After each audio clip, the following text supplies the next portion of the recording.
We've got a Rams-Cowboys crossover episode. Can the Rams beat the boys in Big D? That's coming up next here on Locked On Rams.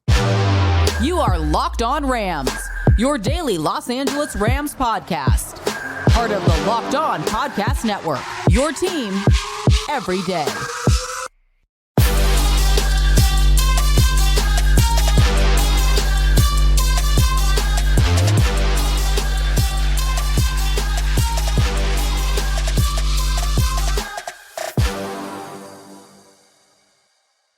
Welcome back to the Locked On Cowboys and Locked On Rams podcast, part of the Locked On Podcast Network, your team every day. We'd like to thank you for making us your first listen of the day.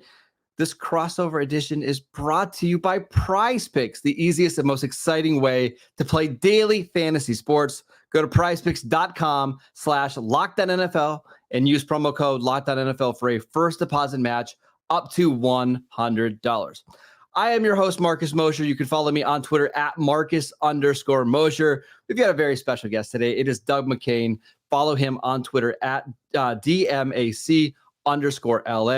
He is the host of Locked On Rams, getting you ready for this huge NFC battle between the Cowboys and the Rams. Doug, how you doing today, sir?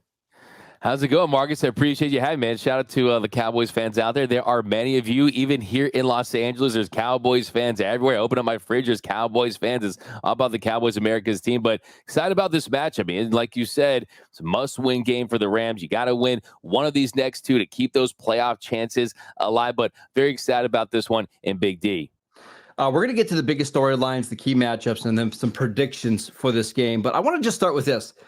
Is this kind of a must-win game for LA? Because I know it is for the Cowboys with their schedule coming up, and especially with Philadelphia coming up in Week 9. You really can't afford to drop to 4-3 if you want to stay in the NFC divisional hunt. What about for LA? Absolutely. This is 100% a must-win. I mean, you look at where they're at right now. You're in a three-way tie with the Vikings, Commanders, the Saints at 3-4. You're just outside the playoffs, under 500, one game back from the Bucs, who currently have that 7th seed. And since 1990, only 9 teams have made the playoffs after going 3-5. So I don't like those odds. And you just look at the momentum of this Rams team, because they've been competitive with some of the best teams in the league, the 49ers, the Philadelphia Eagles. They've also shot themselves in the foot and had some bad losses where they could have won. You could have beaten the Bengals on the road. You could have beaten the Steelers this past week. I mean, you had a big opportunity. Your friend, Brett Maher, Cowboys legend, kind of screwed us over, and he cost the Rams 7 points and missed 2 field goals, an extra point, and was a big reason why they lost that game. By the way, I will say that this is a must-win. There's no doubt about it, because, look, if you lose this game, and you head into Green Bay and you lose that game, and then you really start to tailspin. Another reason why I think it's a big win, too, is what does this do for the Rams at the trade deadline? Now, I think no matter what, they're going to most likely stand firm. You're not going to see them go out there and make any big splash moves, the Von Miller types. They're just not in a financial position to do that with less than $5 million in cap space right now. But does this turn them into sellers if they do lose? That's kind of the big question I have right now. Listen, Brett Maher is not the only reason the Rams lost that game. They got jobbed on a pass interference call late in that game. Kelly Witherspoon. I don't want to go back and talk about this game because I'm still so frustrated with the way that game ended last week. We don't need to talk about the Kenny Pickett spot, do we? Like, everybody knows it was horrific, right? Look, man, we're steaming about it. I mean, he was clearly short of that. And look, the thing I say, though, is the way that Rams offense was moving in the fourth quarter, there was no guarantee that they were going to go tie the game after that. And look, it doesn't come down to one play. It was frustrating. I think I'm a little more frustrated about that phantom PI call before that with Kelly Witherspoon. But look, the reality is this Rams team has not done enough in the second half. I mean, you saw Matthew Stafford 0 for 4 in the fourth quarter. They weren't able to generate very much offense. A lot of talk right now about the health of Matthew Stafford. How close is he to 100%? He got banged up in the Colts game a few weeks ago. He's not stepping into his throws as much. You're seeing him miss guys. You'll see those elite throws. I mean, you'll see the wow throws all day long, but it's just the consistency on a down-by-down basis. And then the mistakes. I mean, the TJ Watt interception was an incredible play. I mean, Marcus, not a lot of guys that are going to make that interception. You got superstars on your own end, the Micah Parsons type. So that really is the big issue. Can you limit mistakes if you're Matthew Stafford and try to avoid those back-breaking interceptions? And for the Cowboys, the biggest storyline coming out of their Week 7 bye is, what kind of team is this? Is this a good team that's just going to get to 9, 10, 11 wins and maybe make it through the first round of the playoffs? Or is this one of the elite teams in the NFL where, you get in the playoffs and you could make a run, to the Super Bowl? I still think we're finding that out after being blown out by the 49ers in week 5, after getting a really ugly win against the Chargers. I'm not sure what type of team this is for the Cowboys. I want to see what they look like in this game when you're at home, you're well rested, you've got the Rams coming off, a pretty hard fought game. Talent wise, the Cowboys are much better. Now, that doesn't mean you're going to win, but this is a game that you should win. Can you take care of business against a Rams team that's going to, I think, feel pretty desperate to come in, play well, and try to get a win to try to salvage their season?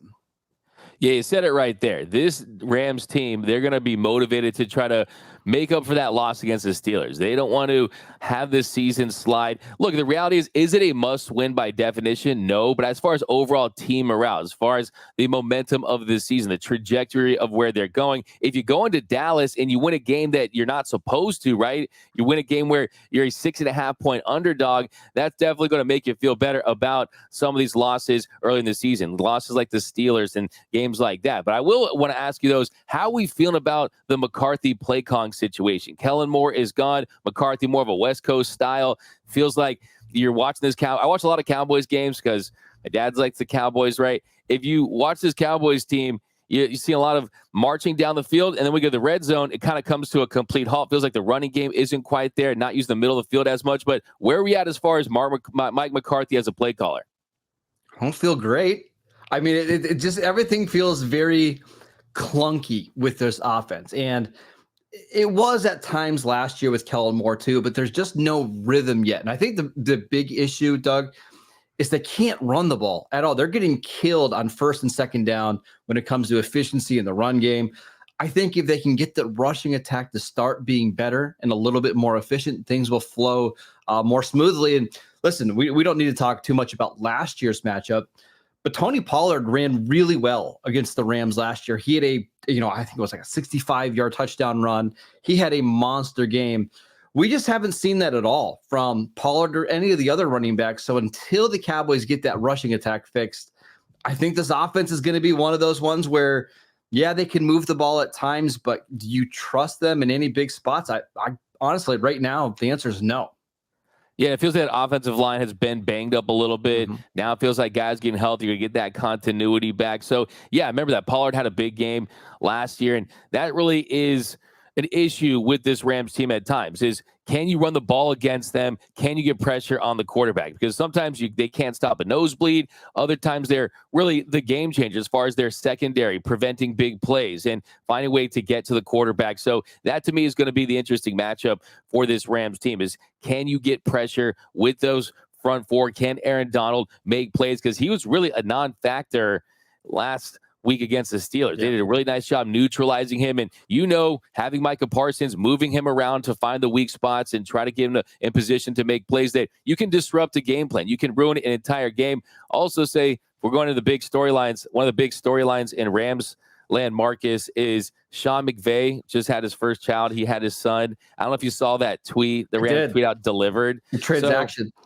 yeah, I mean, my first question is, can he kick a football? Can we use him as a kicker already? Because we need a kicker. I don't know if his first words were screen pass to Cooper Cup. I'm not sure what it was, but that's another storyline. And yeah, I'm sure Sean McVay is going to be maybe just somewhat distracted, a little glowing, and it's going to be very interesting to see, if you get that first win as a father. Can't wait to talk about some of the key matchups. We'll talk about all of them, including who's going to cover Puka and Cooper next. This episode is brought to you by DoorDash.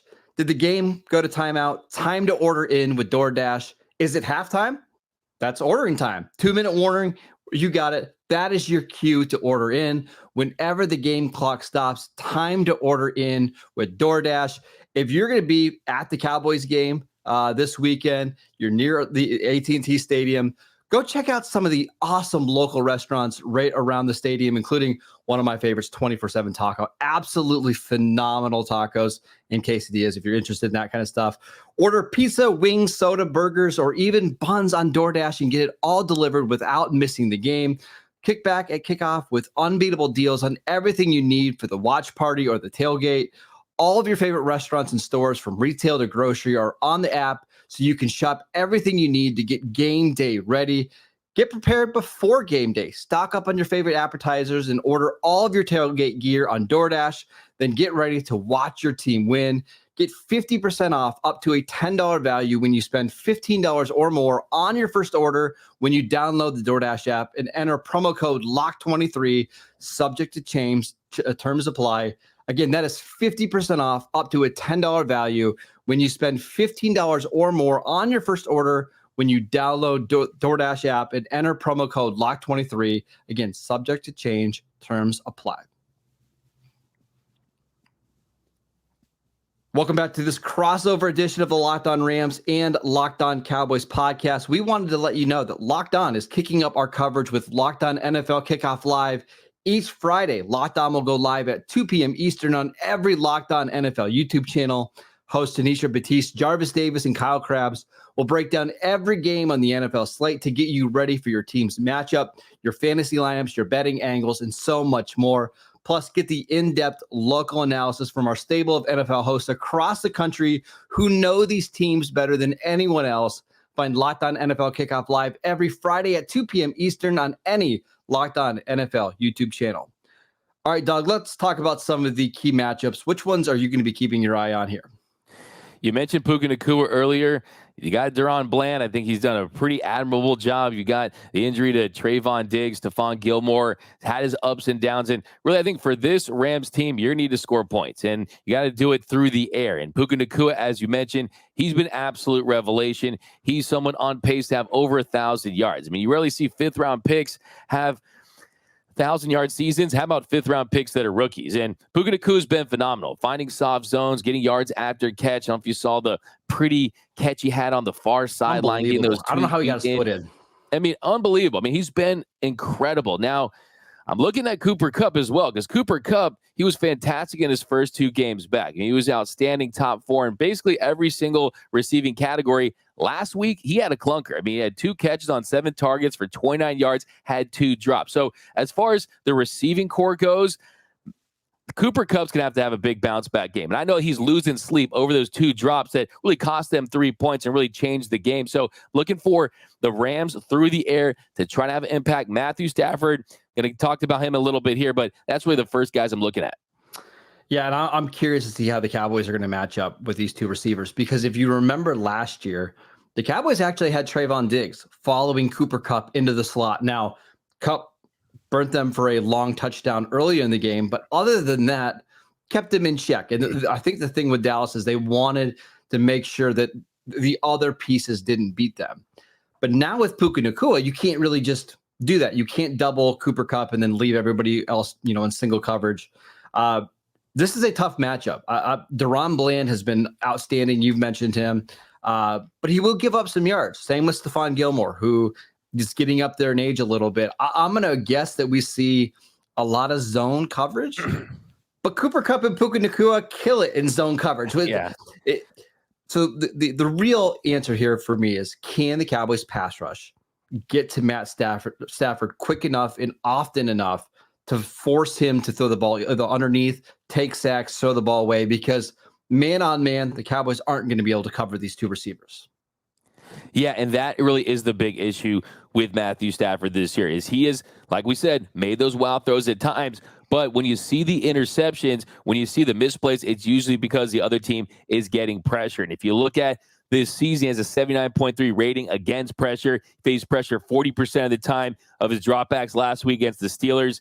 And you got the Cowboys, man, a 45.9 QB pressure. That's first in the league. Talking about a top 10 team when it comes to blitzes. So that is the game right there, because this Rams offensive line, they've been better from last season where they were decimated by injuries. You had some continuity, you had some consistency, but left tackle Alaric Jackson, he's taken some steps in the wrong direction. Yeah. Joe Noteboom, you got Steve Avila. Some of these guys have performed better than others, but can you protect Matthew Stafford? Can you give him time to throw?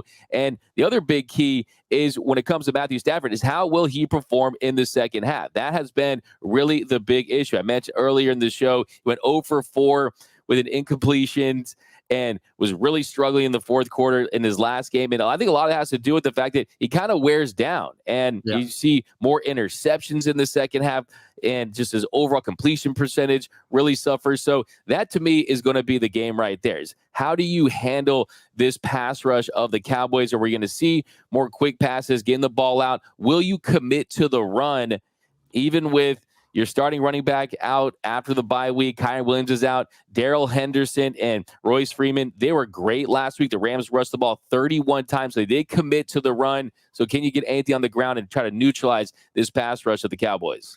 I will say something about Jackson that I noticed last week when he was going up against Alex Highsmith is he'll give you the edge. Like Highsmith was beating him with speed all game long, but I thought Stafford did a really good job of stepping up into the pocket so Highsmith couldn't get those strip sacks. I mean, I'm telling you, there was like 15 times in this game that I thought, oh man, okay, here's a strip sack. And then Stafford takes 2 steps up, delivers a nice ball, and avoids a sack. If the Cowboys are going to win in this game, it's not going to be by speed rushes on the outside. It's going to be by creating pressure up the middle, forcing Stafford kind of to drop back in the pocket and have to scramble out, because he is really good at not taking those strip sacks. Yeah, and that's kind of the issue. I mean, go back to Alec Jackson. It just feels like last couple of weeks he's been a step behind. And if you get a explosive edge rusher against him, it's going to be difficult at times. So that's a matchup you can absolutely exploit. But for me, in this one, if this defense is able to try to keep things slow for this Cowboys team, that I feels like a lot of Cowboys fans are frustrated about the red zone offense right now, right? And that's really this Rams calling card, is that they bend but don't break. They find a way to keep teams out of the end zone. Yes, they are a bad second half team. There's no doubt about that. But as far as the overall talent level, they've overachieved, right? And you also have to look at Darian Kendrick. So Darian Kendrick, cornerback, he was barbecue chicken last week. And CeeDee Lamb, we know you guys want more from Michael Gallup, right? He's kind of had a down year, but Darian Kendrick versus CeeDee Lamb or Ahkello Witherspoon, who really had his first bad game of the season, who really had been an elite cornerback throughout this year. Last week, Kendrick gave up 22.3 yards per reception. He was the third worst cornerback in coverage as far as PFF grades. Take those with a grain of salt. But still, I mean, that's a matchup where you could exploit, because this secondary, they've been a lot better than most people had expected, right? Everyone expected that this was a team that the offense was going to carry the team. They were going to have to outscore opponents. But really, this defense has kept this team in games all season long. But last week was really the first game where you really had some major questions about this secondary. Yeah, shout out to Raheem Morris, who's got these guys playing really well. But great. You highlighted Kendrick, and that's kind of the guy that I've been circling all week. Now, coming out of school, not a burner, to say the least. I mean, he's not a fast corner. And this is one of the things that we'd like to see as Cowboy fans, is that Dallas using Brandon Cooks more down the field. So I wonder, with CeeDee Lamb playing more in the slot, Michael Gallup kind of lining up as the X and maybe trying to get him against Ahkello Witherspoon, if the Cowboys don't go out of their way to try to get Brandon Cooks matched up against Kendrick and take shots down the field, because I think of their 3 corners, that's probably the one that the Cowboys want to target the most.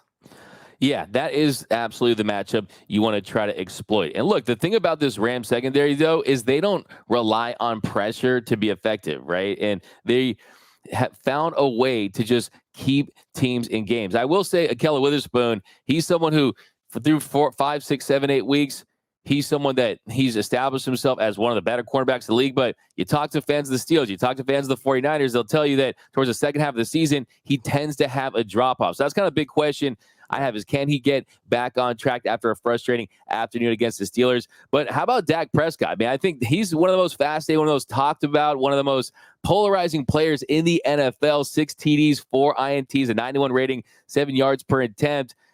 How do we feel about him this season? I honestly don't feel any different than I have in the last 4 or 5 seasons, where I think he's a very good quarterback who's not elite, and his play depends a little bit on the supporting cast and how well this team is blocking up front. Now that the Cowboys have all 5 of their offensive linemen back, it's been a bit of a struggle over the last couple of weeks. I expect them to look better in week 8. If they protect Dak, there's really no reason he shouldn't have a big game here. I mean, they've got the weapons. They're going up against an inferior defense outside of Aaron Donald. I think this is a big game for him. I would be shocked if he doesn't play well. and I can't wait to see what he looks like coming out of the bye. I want to get to our predictions, Doug, because this is a fascinating game. I don't think this is as straightforward as maybe some other people think. Let's get to our thoughts on this contest next. This episode is brought to you by FanDuel. Snap into action this NFL season with FanDuel, America's #1 sportsbook. Right now, new customers can get $200 in bonus bets guaranteed when you place a $5 bet. That is $200 in bonus bets, win or lose. If you've been thinking about joining FanDuel, there is no better time to get in on the action. The app is so easy to use. There's a wide range of betting options, including the spread, player props, over-unders, and so much more. You can go bet on this game. Right now, the Cowboys are 6.5-point favorites. Maybe that line's a little bit too high, but if you don't like betting on games, check out the futures bets. These are my favorite bets. I like betting on whether a team will make to the playoffs or not, how many wins a team will get, who will win the division. There's so much to bet on. It's so much fun. Visit FanDuel.com/lockedon and kick off the NFL season with FanDuel, the official partner of the NFL. We want to let you know that this episode is brought to you by Jace. There is a lot of uncertainty in the world today, and it's important to be prepared. The Jace case is a personalized emergency medication kit that contains 5 essential antibiotics that treat the most common and deadly bacterial infections. You can also customize your case and add additional life-saving medications based on your unique needs. Again, the Jace case provides 5 life-saving antibiotics for emergency use. All it takes to get a Jace case is to fill out a simple online form. And in some cases, you just jump on a quick call with one of the board-certified physicians, get ongoing care from one of the physicians or any treatment-related questions. Doctor created, doctor recommended. Don't get caught unprepared. Everyone should be empowered to take care of themselves and their loved ones during the unexpected. Jace handles, again, everything from the online evaluation to licensed pharmacy medication delivery and ongoing consultation and care.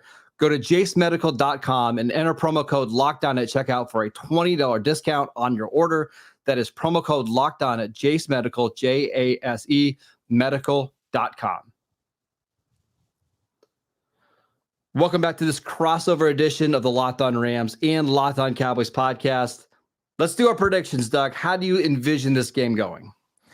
So this game, I look at it as, look, this is a top 5 defense with the Cowboys. This is a secondary that has the ability to try to slow things down for this Rams offense. I think you're looking at this Cowboys team that's trying to take the next step, trying to continue to assimilate with Mike McCarthy's offense. They've played well at home. This Cowboys team has the ability to win this game, but I think the Rams, coming off that loss, I think they're going to make things interesting. I don't think they're going to get blown out. I think you're going to get a much better game from Matthew Stafford. I think it's going to really come down to, can you protect Stafford? Will the decision-making be better? I would be surprised if the Rams won this game. I wouldn't be shocked at all if the Cowboys won this game. I'm not so sure that they cover, but I've been picking the Rams to win all season long. I've been Homer Simpson. I don't love the matchup. I mean, you talk about the run game. Will the Rams commit to the run? Last game, I said 31 attempts, 135 yards, 4.4 yards per carry. Cowboys giving up 9.6 yards per carry. That's tied for 16.7 points per game. 6 on third downs. Now, having said all that, this is the NFL. We're the best and the worst teams. They're not separated by much. This Dallas team is still trying to figure things out on offense. The defense is missing Van Der Esch. You're missing Trayvon Diggs. This Rams offense, you have Puka, you have Cooper Cup, who's going to want to have a much better game. He's going to want to bounce back from a rough game last week. They've been killing themselves all week because of what happened against Pittsburgh. They know they should have won that game. They know their season is essentially on the line. Give me the Rams in this one. I think the Rams find a way to get a road dub. I have really mixed feelings for this game. Number one, I think it's a little bit of a trap game for Dallas, coming off a bye, knowing that you play at Philadelphia next week. Like it's just natural to start looking ahead to that game. At the same time, the Cowboys have been excellent at home under Mike McCarthy. And, historically, that's not been the case. Like over the last 20 years, they've been a bad home team. I think you're going to get a really loud crowd. I don't think you're going to get a bunch of Rams fans there. I think the defense is really going to feed off that energy. But the Rams still have a lot of talent, a lot of top-end talent. So I would not be surprised at all if this is like a 20-17 game going into the fourth quarter. and the Cowboys have the ball down 3. Go make a drive to kind of take control of this game. I expect it to be really close, and I'll go with the upset. I'm going to take the Rams to win this game outright on Sunday. I just think Matt Stafford, who has played really well against the Cowboys in his career, is going to find a way to get a W in his home state of Texas. Well, we would absolutely love that. And I would not be shocked if the Rams won this game. I would not. I think that the overall talent level of the Cowboys, when you're talking about a team averaging over 25 points per game, all signs point to the Cowboys coming off a bye week at home against a Rams team that, yes, you mentioned top-end talent, no doubt about it. Aaron Donald's still one of the best in the league. Cooper Cup still one of the best in the league. Matthew Stafford, arm talent-wise, still can make as many elite throws as any quarterback in this entire league, but there's been some inconsistency at times. The second half, they've had some issues, and really it's the talent at the margins, right? It's not the 1 through 5 or 1 through 10. It's really the guys towards the bottom half of that roster where you start to see in the second half of games, teams know they kind of wear down the Rams and escape with the win. So I would take that all day, every day. I'm really just trying to reverse hedge a little bit just because I picked the Rams to win all season long. In my heart of heart, the fanboy in me, my heart says the Rams are going to win by a touchdown, but my brain is saying that they probably lose, and it probably comes down to the fourth quarter. I mean, I'm the same way. I almost pick against the Cowboys every week as this reverse jinx. But no, listen, Stafford has been a Cowboy killer for most of his career. He's healthy. He's got 2 receivers that are playing outstanding right now. I think they can turn this game into a bit of a shootout. If they get to 24 points, they're going to have a great shot at winning this game. Should be a lot of fun. These matchups are always a lot of fun when you get Sean McVay against Dan Quinn's defense. Can't wait to watch. We'd like to thank you for making us your first listen every single day. We are free and available on all platforms. Check out the Locked On Cowboys and the Locked On Rams shows on YouTube and wherever you get your podcasts. Go follow Doug on Twitter at DMac_LA. I'm at Marcus_Mosher. Enjoy the game, and we'll see you right back here tomorrow.